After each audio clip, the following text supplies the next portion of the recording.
2.4 का question number 4 ठीक है, जिसमें हमें क्या करना है, गुणनखंड ज्ञात करना है। तो आइए इसे हम नोट करते हैं। मैंने सवाल को नोट कर लिया है डियर स्टूडेंट। अब आइए इसे हम गुणनखंड करते हैं। तो गुणनखंड करने के लिए हमें क्या करना होता है, सबसे पहले ये ध्यान दीजिएगा कि ये मिडिल टर्म जो है, ये बीच का जो टर्म होता है, ये बीच का टर्म, इसे तोड़ना होता है दो पार्ट में, ठीक है। यानी कि -7 को हमें तोड़ना है, -7x को हमें इस प्रकार तोड़ना है कि जोड़ने घटाने पर -7 आए, ठीक है। इस -7 को इस प्रकार तोड़ेंगे कि जोड़ने घटाने पर -7 आए और गुना करने पर किसके गुणनफल के बराबर आए, फर्स्ट वाला और लास्ट वाले टर्म के गुना करने पर जो अंक आए उसके बराबर ये दोनों पार्ट को गुना करने पे आए। मतलब ये 7x को दो पार्ट में इस प्रकार तोड़ेंगे कि ये दोनों पार्ट को गुना करने पर हमें कितना है, फर्स्ट टर्म कितना है, 12 है, ठीक है, 12x² है, इनटू लास्ट टर्म कितना है, 1, यानी कि ये 12x² ही। यानी कि दो पार्ट 7x को इस प्रकार दो बराबर भाग में तोड़ना है कि गुना करने पर 12x² आना चाहिए और जोड़ने घटाने पर -7 आना चाहिए, ठीक है। तो हम कैसे करेंगे, किस प्रकार इसका तरीका होगा तोड़ने का जो हम आसानी से कर पाएँ। तो ऐसा सवाल जब भी आए जिसमें हमें ब्रेक करना हो, तो हम फर्स्ट वाले और लास्ट वाले टर्म को जो गुना किया है इसका हम क्या करेंगे, इसका हम अभाज्य गुणनखंड करेंगे। जैसे 12 को तोड़ते हैं 2 से, तो 2 छक्के 12, 2 तिहाई 6 और 3 इकाई 3, ठीक है। यानी कि ये हो गया 2 गुना 2 गुना 3, ठीक है। अब यहाँ से हम लोग पेयर जनरेट करेंगे, यहाँ से हम लोग दो पार्ट को बनाएंगे, ठीक है। तो यहाँ पे देखिए 2 दूनी 4 गुना 3, ठीक है। तो यहाँ पे देखिए डियर स्टूडेंट, 4 को 3 से गुना करते हैं तो 12 आ जाता है और 4 को 3 जोड़ते हैं, 4 + 3 करने पर ये हमें 7 भी प्राप्त हो जाता है। यानी कि ये हमारे लिए परफेक्ट जो है अंक आ गया है, 4 और 3। तो यानी कि हम 7 को किस में तोड़ेंगे, 4 और 3 में तोड़ेंगे। तो यहाँ पे आ गया 12x² और -7 को लिखेंगे, जोड़ने पर आना चाहिए, है ना। तो यहाँ पे -4x और -3x, यहाँ पे देख लीजिए माइनस माइनस प्लस चिन्ह रहेगा माइनस का ही, 4 और 3 7 हो जाएगा और गुना करेंगे माइनस माइनस प्लस हो जाएगा, 4x को 3x से गुना करेंगे तो 4 तिहाई 12 और x से गुना होगा x², ठीक है।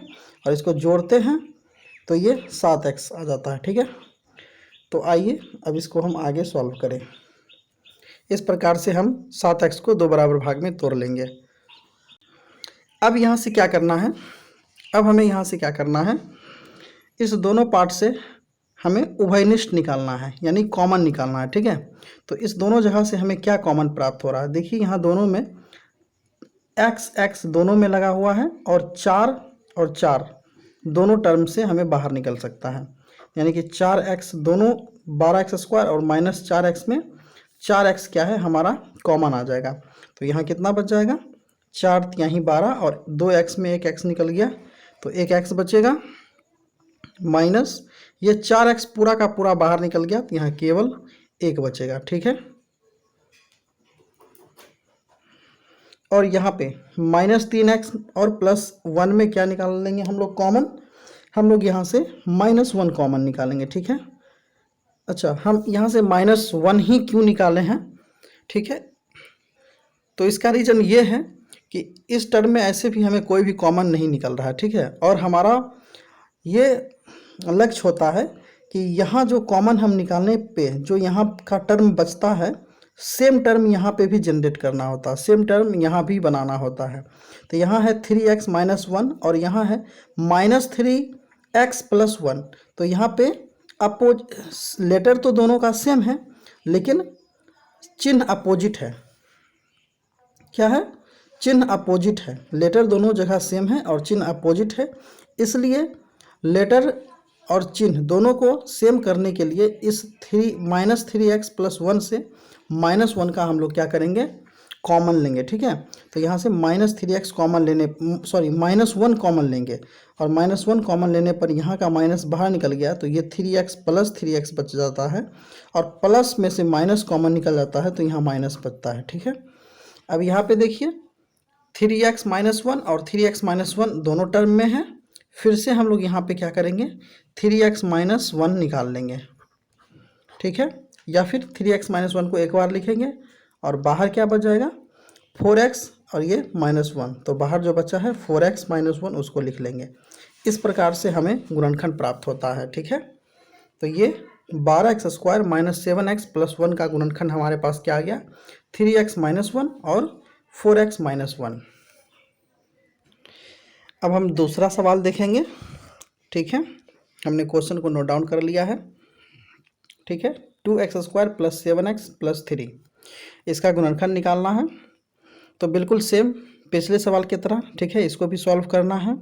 क्या करेंगे हम लोग, 7x को इस प्रकार दो भाग में तोड़ेंगे कि जोड़ने घटाने पर 7x आए, और गुना करने पर कितना आना चाहिए, है ना, 2x² यानी पहला टर्म और अंतिम टर्म 3x को गुना करने के बराबर आना चाहिए। मतलब 2x² गुना 3 बराबर कितना हो जाएगा, 3 दूना 6 और x² उतर जाएगा।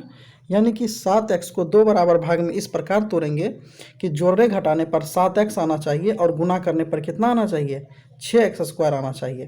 तो हमने बताया है आपको, अगर आपको तोड़ने में दिक्कत हो रहा है तो आप पहला टर्म और अंतिम टर्म को ले लीजिए, यानी कि 3 दूना 6, यहाँ कितना होगा 6, और इसका अभाज्य गुणनखंड निकालिए।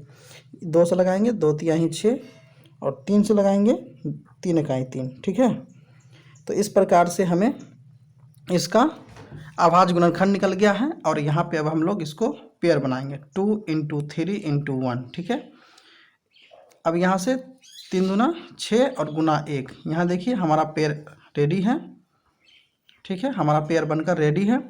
6 में 1 जोड़ेंगे तो 7 आएगा, और 6 को 1 से गुना करेंगे तो 6 आएगा। तो हम लोग इसे अब लिख देते हैं, 2x² + 7 को तोड़े हैं 6x में और केवल x में, ठीक है। 1 को हम लोग 1 नहीं लिखते हैं, 1 को x लिखेंगे, तभी तो ये जुटकर क्या होगा 7x होगा, है ना।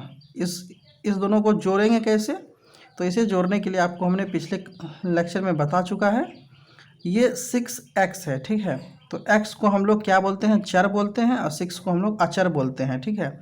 और चर के साथ जो गुना में होता है उसे हम लोग कोफिशिएंट बोलते हैं, है ना, गुणांक बोलते हैं।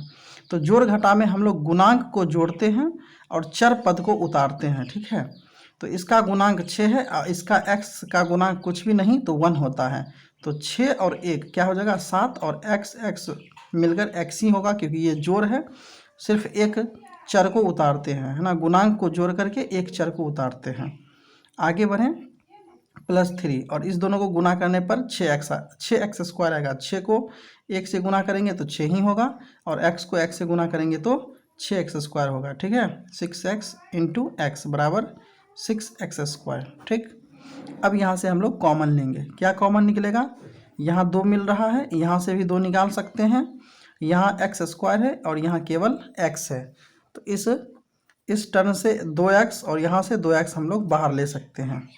यहाँ से 2x कॉमन लेंगे तो यहाँ क्या बचेगा, केवल x बचेगा, प्लस 6x में 2 निकल गया, 2x निकल गया तो केवल 3 बचेगा, और यहाँ पे प्लस, और यहाँ देखिए x + 3, यहाँ x + 3 आ गया, यहाँ पे x + 3 पहले से है तो केवल +1 ही कॉमन लेंगे, और यहाँ पे x + 3 लिख देंगे, ठीक है, क्योंकि 1 तो सभी में कॉमन आ सकता है। अब यहाँ पे जो सेम टर्म है उसको एक बार लिख लेंगे, और बाहर वाले टर्म को एक बार लिख लेंगे, 2x + 1। ये हमारा फाइनल आंसर आ गया, ठीक है। इस बहुपद का गुणनखंड x + 3 × 2x + 1 आ गया, ठीक है, ये हमारा आंसर है। सवाल नंबर तीसरा है, इसको भी गुणनखंड निकालना है। तो सेम प्रोसीजर है, घिसा पिटा मेथड है। हम लोग क्या करते हैं, बीच वाले को 2 पार्ट में हम लोग ब्रेक करते हैं, ठीक है, 2 पार्ट में तोड़ते हैं इस प्रकार कि जोड़ने घटाने पर 5x पूरे और गुना करने पर क्या पूरे, शुरू वाले और अंतिम वाले अंक के गुणनफल के बराबर आए, यानी कि इस बार क्या है, शुरू में 6 है और अंतिम में भी 6 है, तो गुना करने पर 36 आना चाहिए। ठीक है, और 5x में 2 भाग है, तोड़ेंगे तो जोड़ने घटाने पर, जोड़ने या घटाने पर क्या आना चाहिए, 5x आना चाहिए। ठीक है, तो आइए हम लोग 5x को तोड़ते हैं। तो हमने बताया है कि इसका तोड़ने का सही तरीका क्या है, शुरू वाले टर्म और अंतिम वाले टर्म का गुना करके इसका अभाज्य गुणनखंड निकाल लीजिए। तो आइए हम लोग इसका पहले अभाज्य गुणनखंड निकालते हैं। 36 को लेंगे, 2 बार में लगेगा 18 बार में, ठीक है, 2 से लगाएंगे 9 बार में, ठीक है, फिर 3 से लगाएंगे, 3 तिहाई 9, फिर 3 से लगाएंगे, 3 इकाई 3। ठीक है, अब है इसका हम लोग गुणनखंड, यहाँ से 2 गुना 2 गुना 3 गुना 3। ठीक है, अब यहाँ से गुना करिए, 2 दूनी 4 गुना 3 तिहाई 9, यानी कि हमें प्राप्त हो चुका है। 9 चौके 36 होता है और 9 में से 4 को माइनस करेंगे तो 5 भी मिलता है। 9 माइनस 4 बराबर 5। ठीक है, तो हमारे पास सब कुछ प्राप्त हो चुका है। घटाने पर 5 आ रहा है, ठीक है, घटाने पर 5 आ रहा है और गुना करने पर 36 आ रहा है। तो आइए इसको हम लिख देते हैं सेम इसी तरह से, 6x² और प्लस 5 को 2 बराबर भाग में क्या क्या लिखेंगे, 9x माइनस 4x, क्या लिखेंगे, plus 9x minus 4x minus 6। अब यहाँ से हम लोग कॉमन लेंगे, इस दोनों जगह से हम लोग क्या कॉमन ले सकते हैं, दोनों में x दिख रहा है, x तो आएगा ही आएगा। यहाँ 6 है, यहाँ 9 है, तो कौन ऐसा पहाड़ा है जो दोनों में आता है, तो 3 का दोनों में आता है, तो हम लोग यहाँ से 3 और x दोनों कॉमन लेंगे, यानी 3x कॉमन आ जाएगा। यहाँ पे क्या बचेगा, 3 का 3, 3 दूना 6, तो 2 बार में आता है 6, और यहाँ 2x था, x² था, एक x निकल गया, तो केवल एक ही x बचेगा। ठीक है, प्लस यहाँ से 9x था, तो 3 का बार में कितना बार में 9 आता है, तो 3 बार में आता है, x निकल चुका है, तो बस इतना ही होगा। अब यहाँ से 2x प्लस 3 है, तो यहाँ पे भी 2x प्लस 3 बनाना है, तो दोनों जगह माइनस है, तो एक माइनस कॉमन ले लेंगे। यहाँ पे 4x है, यहाँ पे 6 है, तो यहाँ पे केवल 2 ही कॉमन आएगा। ठीक है, माइनस 2 कॉमन आएगा, तो यहाँ 2 बार में आता है और x उतर जाएगा, माइनस 2 का पहाड़ा 3 बार में 6 आता है, 2 तिहाई 6, तो ये माइनस चूँकि कॉमन निकल चुका था, तो यहाँ पे क्या हो जाएगा, प्लस हो जाएगा। तो 2x प्लस 3, 2x प्लस 3 ये दोनों है, तो इस दोनों को एक बार लिख देंगे, 2x प्लस 3 इंटू, और ये बाहर वाले को एक बार लिख देंगे, 3x माइनस 2। ठीक है, तो ये हमारा फाइनल आंसर हो गया। एक्चुअली में हम लोग क्या करते हैं डियर स्टूडेंट, 2x प्लस 3 को इस दोनों जगह से कॉमन लेते हैं और बाकी लास्ट में जो बच जाता है 3x और ये -2 को एक बार लिख देते हैं, यानी कि हमारा ये फाइनल आंसर हो गया इसका गुणनखंड। ठीक है, चौथा सवाल हम लोग नोट कर लिया है। ठीक है, इसमें सेम इसका हमें गुणनखंड ज्ञात करना है। ठीक है, तो हम लोग सेम उसी तरह जिस तरह से हम लोग पिछले का 3 क्वेश्चन किए हैं, बिल्कुल वही हमारा प्रोसीजर रहेगा। फर्स्ट का टर्म और लास्ट का टर्म गुना कर लेंगे। क्या है फर्स्ट का टर्म, फर्स्ट का टर्म है 3x² गुना करेंगे -4 से, ये क्या है -4, तो हम लोग गुना करके कितना ले आएंगे, ये प्लस माइनस माइनस, 4 को 3 से गुना करेंगे, 4 तिहाई 12 और x²। ठीक है, तो क्या है 12x², और माइनस x है बीच में, क्या है माइनस x, यानी कि 12x है गुना करने पर, और जोड़ने घटाने पर -x है, यानी कि -x को इस प्रकार 2 बराबर भाग में तोड़ना है कि जोड़ने घटाने पर -x आना चाहिए और गुना करने पर -12x² आना चाहिए। ठीक है, तो हमने बताया है कि इसको कैसे करेंगे। फर्स्ट टर्म और लास्ट टर्म का जो गुना किए हैं, जो आया है, इसी का हम लोग क्या करते हैं, गुणनखंड ज्ञात कर लेते हैं। ठीक है, अभाज्य गुणनखंड, 2 से लगाएंगे 6 बार में, 2 से लगाएंगे 3 बार में, और यहाँ से 3 से लगाएंगे 1 बार में, तो यहाँ हो गया 2 गुना 2 गुना 3। ठीक है, 2 दूनी 4 और 3, यहाँ 4 और 3 का परफेक्ट पेयर हमें बन रहा है। 4 में 3 घटाने पर 1 बचता है। ठीक, 4 को 3 से गुना करने पर हमें 12 प्राप्त हो जाता है। ठीक है, तो आइए हम लोग सेम यही प्रोसीजर को, सेम यही टर्म को यहाँ पे नोट करते हैं। तो यहाँ पे है 3x² माइनस x है, तो यहाँ पे पहले लिखेंगे 4x और प्लस 3x। ठीक है, क्यों, क्योंकि 4x में 3x, यहाँ माइनस है यहाँ प्लस है, तो माइनस और प्लस माइनस होता है, तो 4 में से 3 को घटाएंगे तो x होगा, और चूंकि 4 बड़ा वाला अंक माइनस साइन लगा है बड़ा वाला अंक के सामने, तो यहाँ पे भी माइनस होगा। और इसको हम लोग गुना करेंगे, तो 4 को 3 से गुना करेंगे तो 4 तिहाई ही 12 हो जाएगा।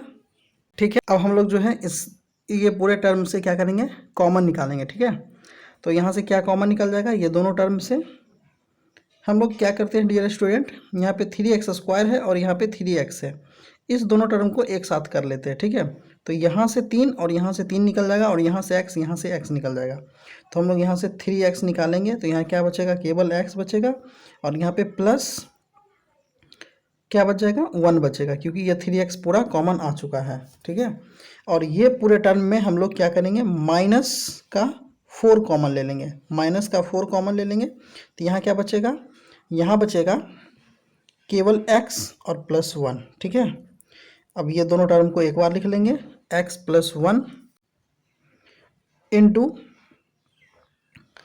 बाहर वाला टर्म 3x माइनस 4, ये एक बार लिख लेंगे, ये हमारा फाइनल आंसर हो गया।